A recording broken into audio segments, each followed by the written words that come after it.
Dear students, why do we fall ill? This chapter we have finished, and I hope you might have must have understand, and still you feel some difficulty. So I would like to recall it. थोड़ा सा मैं आपको याद दिला देता हूँ कि हमने जो पढ़ा है उसका थोड़ा सा समराइज कर देता हूँ। तो सबसे पहले तो मैं आपको बताऊंगा कि health is the state of physical mental and social wellbeing.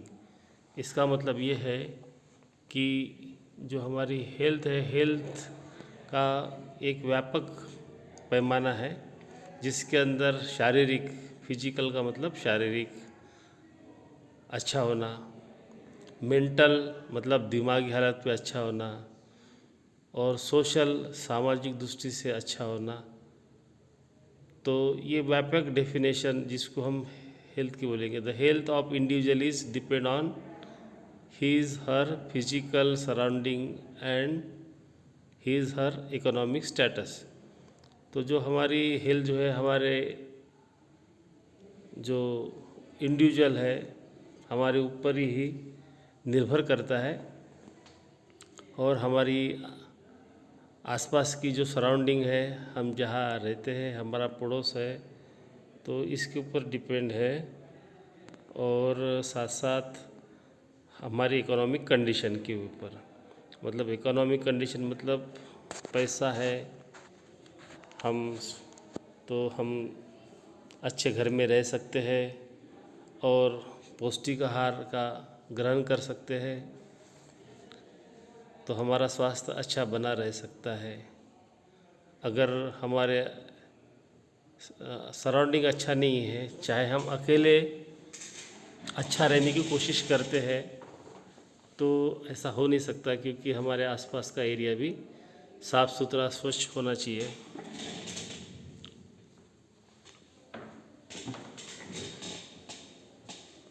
इसी तरीके से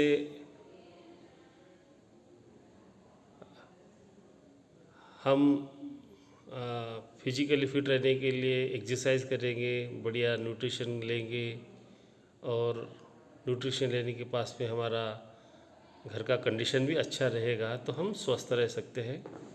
तो इसी के ऊपर हमारा टॉपिक है। तो मेन उद्देश्य है कि हम बीमार नहीं पड़ना चाहिए। डिसीज़ क्या होता है? तो इजी नहीं होना शरीर के अंदर, मतलब अस्वस्थ होना, इसको बोलते हैं डिसीज़। और इसको क्लासिफाई किया है, disease are classified as acute और क्रोनिक डिपेंडिंग ऑन ड्यूरेशन। तो जो ज़्यादा लंबा समय लेते हैं वो बीमारी क्रोनिक डिसीज़ होती है, और जो कम समय में ख़त्म हो जाती है बीमारी उसको एक्यूट डिसीज़ बोलते हैं। जैसे सर्दी जुकाम हो गया, टाइफाइड हो गया, मलेरिया हो गया, ये जल्दी बीमारी ख़त्म हो जाती है और आदमी स्वस्थ हो जाता है। लेकिन क्रोनिक में बहुत समय लग जाता है।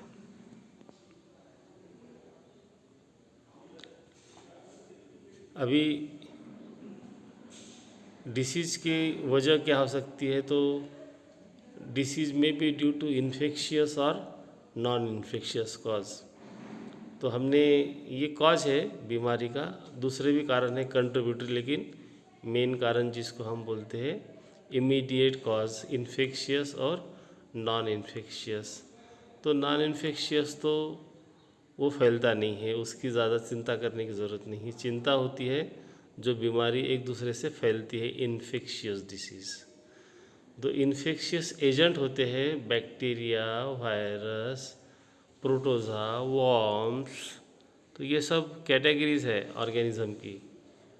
तो ये इन्फेक्टिंग एजेंट है, और ये अलग अलग एजेंट्स हमारे बॉडी के अंदर अलग अलग जरिए अंदर घुसते हैं। तो कुछ यूनिसेलुलर है, माइक्रोस्कोपिक है, मल्टीसेलुलर जैसे वॉर्म्स है। Next, the category to which the disease causing organism belong decide the types of the treatment.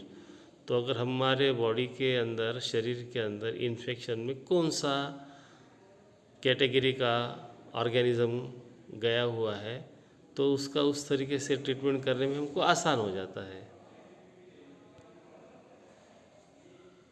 तो infectious disease can also be spread by using prevent by using immunisation. तो जो infectious disease है उसको बचने के लिए हम इम्यूनाइजेशन कर सकते हैं। इम्यूनाइजेशन का प्रोग्राम मतलब वैक्सीनेशन। वैक्सीनेशन मतलब टीकेकरण। तो टीके लगाने से हमारे शरीर के अंदर इम्यूनाइजेशन हो जाता है, मतलब प्रतिकार शक्ति डेवलप हो जाती है। तो सरकार द्वारा जो पोलियो, टिटैनस, डिप्टेरिया, वुफिंग कफ, तो ये तीनों का ग्रुप का एक इंजेक्शन होता है, इसको ट्रिपल बोलते हैं। मुंह से देने वाला जो ड्रॉप्स होते हैं वो पोलियो का ड्रॉप्स होता है, आपने सुना भी होगा, 2 बूंद जिंदगी के। और कुछ लेफ्ट हैंड साइड के कंधे के ऊपर बाहों में बचपन में इंजेक्शन दिया जाता है, उसका निशान है, वो इंजेक्शन नहीं होता, वो वैक्सीन होता है। तो इससे इम्यूनाइजेशन किया जाता है। Effective prevention of infect disease in the community require everyone should have the access to public hygiene and immunisation. तो जैसे विदेशों में जो डेवलप कंट्री है, तो वहाँ के लोग को साफ सफाई का ज़्यादा ध्यान होता है, वो ज़्यादा अवेयर होते हैं। वहाँ तो थोड़ा सा भी कचरा, गंदगी अगर थूकते हैं तो चार्ज लग जाता है, फाइन लग जाती है। अभी तो हमारी इंडिया में भी शुरू होने आया कोरोना की वजह से। आप गलती से भी सड़क पर इधर उधर नहीं थूकना, नहीं तो वो सिटी में जाने से अगर ऐसी आदत रही तो वो आपको फाइन लग सकता है। और विदेशों में कचरा नहीं फेंक सकते, कचरा इधर उधर फेंक दिया तो वो फाइन लग जाता है। तो कोई भी कचरे को इधर उधर नहीं फेंकना है, उसको एक प्रॉपर जगह होनी चाहिए डिस्पोज करने की। तो ऐसा अगर पब्लिक हाइजीन रहेगा और सभी को इम्यूनाइजेशन किया रहेगा तो बीमारी होने के चांसेस बहुत कम रहते हैं। तो ये इन्फेक्शियस एजेंट्स कैसे फैलते हैं, तो हमने वो भी पढ़े हैं। हवा से फैलते हैं, वाटर से फैलते हैं, फिजिकल कांटेक्ट और वेक्टर्स। तो वेक्टर क्या होते हैं? मॉस्किटो, हाउस फ्लाई, डॉग्स, है ना, ये बीमारी फैलाते हैं। तो ये वेक्टर हो गए। डायरेक्ट फिजिकल कांटेक्ट होता है, या हम कहीं गंदा पानी पीते हैं या हवा के संपर्क में आते हैं, जहाँ पे कोई लोग खांस रहा है, छींक रहा है, तो ये बीमारी फैलाते हैं। तो इस ज़रिए ये इन्फेक्शियस एजेंट स्प्रेड होते हैं। तो next, prevention of disease is more desirable than its successful treatment. तो कहावत है कि बचाव ही उपाय है, एड्स के बारे में कहा जाता है। तो एड्स के बारे में ही नहीं बल्कि सभी बीमारियों के बारे में ये लागू हो सकता है। बचाव ही हमारा ट्रीटमेंट हो सकता है, हर बीमारी से हम बच सकते हैं। तो कैसे बच सकते हैं? तो जिस तरीके से ये स्प्रेड होता है वो स्प्रेड होने को ही रोकना है। Infectious disease can be prevented by public health hygiene, मतलब लोगों की साफ़ सफाई की व्यवस्था, है ना, जो सरकार चलाती है। तो infectious disease can be prevented by public health hygiene measure that reduce the exposure to the infectious agent. तो इन्फेक्शियस एजेंट एक्सपोज होने से रोका जा सकता है अगर पब्लिक हाइजीन रहा तो ये हमारा टॉपिक ख़त्म हो गया है। और आपने थोड़ा सा उसको एक्सरसाइज में से कुछ क्वेश्चन करना है। ये तो ऑब्जेक्टिव टाइप्स है। Which one of the following is not a viral disease, तो इसमें से कौन सा वायरल डिसीज़ नहीं है? Dengue, AIDS, typhoid, influenza. तो मैंने पढ़ाते पढ़ाते बताया था टाइफाइड का बैक्टीरिया होता है, तो वो बैक्टीरियल डिसीज़ है। बाकी सभी वायरल डिसीज़ है। डेंगू, एड्स और इन्फ्लुएंजा ये वायरल डिसीज़ है। क्वेश्चन नंबर 2 देखो, which one of the following is not a bacterial disease. तो कौन सा डिसीज़ बैक्टीरियल नहीं है? Cholera, tuberculosis, anthrax and influenza. तो हमने देखा है ऊपर में इन्फ्लुएंजा, क्वेश्चन नंबर फर्स्ट में इन्फ्लुएंजा वायरस है, तो बाकी समझ लो तीनों बैक्टीरिया है। कोलेरा, ट्यूबरकुलोसिस, एंथ्राक्स बैक्टीरिया है। क्वेश्चन नंबर 3 देखो, which one of the following disease is not transmitted by the mosquito. Mosquito से कौन सी बीमारी नहीं फैलती है? तो brain fever, malaria, typhoid, dengue. तो आपने डेंगू सुना ही है कि वो मलेरिया मतलब मलेरिया की तरह मॉस्किटो से फैलता है, मलेरिया भी फैलता है। अब आपको सोचना पड़ेगा ब्रेन फीवर है कि टाइफाइड है। तो टाइफाइड तो जनरली वो मॉस्किटो से नहीं फैलता, ये फूड से, इधर उधर का फूड खाते हैं तो टाइफाइड फैलता है। तो और जो ब्रेन फीवर है वो मच्छरों से, इंसेफेलाइटिस के वायरस होते हैं वो फैलाए थे। तो टाइफाइड ये बैक्टीरियल डिसीज़ है। तो जो मॉस्किटो से नहीं फैलता है वो है टाइफाइड।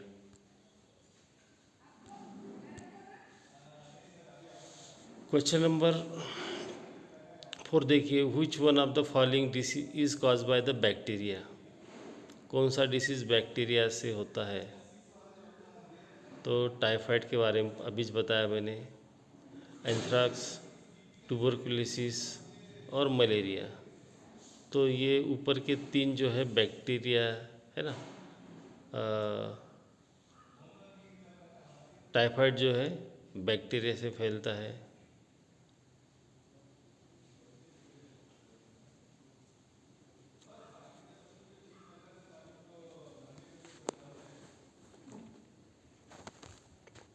क्वेश्चन में विच one of the following is not चाहिए था, कॉज बाय बैक्टीरिया, क्योंकि टाइफाइड, एंथ्रैक्स और ट्यूबरकुलोसिस इस तीनों के बैक्टीरिया होते हैं और मलेरिया का बैक्टीरिया नहीं होता है। मलेरिया क्या होता है? प्लाज्मोडियम, वो होता है प्रोटोजा। तो क्वेश्चन में इज़ नॉट चाहिए था, उसको करेक्ट कर लेना। Question number 5, which one of the following disease is cause by protozoa. तो जैसे मलेरिया प्रोटोजोआ से फैलता है, अब नीचे गया विच one of the following is cause by the protozoa, तो बात वही है, malaria.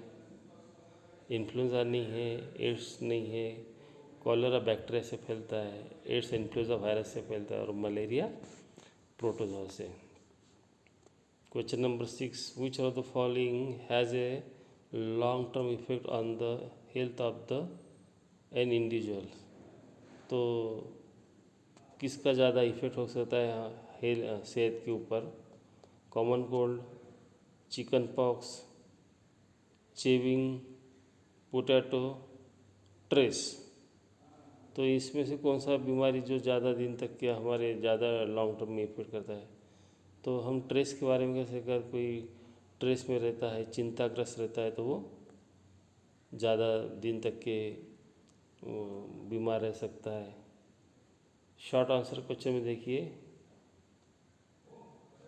To example of each of the following, इसके एग्जाम्पल देना है।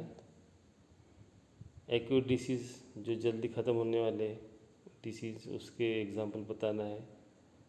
क्रोनिक डिसीज़ का एग्जाम्पल देना है। Infectious disease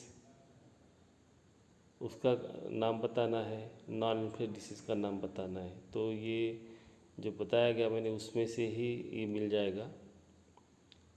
name two diseases cause by the protozoa. तो प्रोटोजा से होने वाले 2 बीमारियां बताना है। What are their causal organism. तो कोशिश कर लो प्रोटोजा से, तो एक तो मालूम हो गया, दूसरे का पता करना पड़ेगा। तीसरा, which bacterium causes peptic ulcer. तो बैक्टीरिया वो कौन सा है जिसके वजह से ये पेप्टिक अल्सर होता है? तो दो साइंटिस्ट जिसको नोबेल प्राइज़ मिला था उनके बारे में मैंने स्लाइड भेजा है, उसके अंदर ही उसका जवाब मिलेगा। पेप्टिक अल्सर करने वाला बैक्टीरिया, और who discover the above pathogen for the first time, तो उन्हीं का नाम है जिन्होंने ये बैक्टीरिया जो खोज निकाला है, पैथोजन यानी बैक्टीरिया जिससे ये पेप्टिक अल्सर होता है, पेट के अंदर फोड़े फोड़े हो जाते हैं, तो उसका खोज लगाने वाले उनको नोबेल प्राइज़ मिला है। तो आज मैं जो इतना काम दिया हूँ इतना काम करके रखिए, और आगे की जो है नेक्स्ट इसमें मैं और इस पे क्वेश्चन आंसर करूँगा। उसके लिए आप अपनी तैयारी करके रहिए। Have a good day.